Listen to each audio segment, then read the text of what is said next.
It was June 1979, and I was stuck on this uninhabited island. Father always wanted to come to Australia. On the way to the embassy, we passed the main cathedral in Vienna. When we arrived in Quetta, we somehow understood that my father was not in Quetta. I got so much to tell you, like becoming a child soldier. I've walked here and there. I found myself in Tanzania refugee camp. One day I woke up on the sounds of bombing.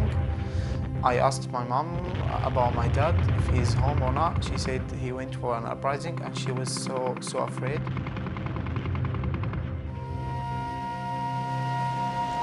He arrived by boat and he was in Australian detention centre for 1 year, or more than that, I don't remember exactly.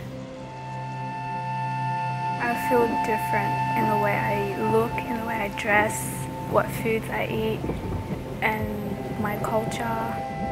It was one of the greatest and happiest days of my life. Everybody stopped what they were doing, and we looked up and we saw the sign, the Red Cross underneath it. If you could see the joy we had, it was like swimming in a chocolate river.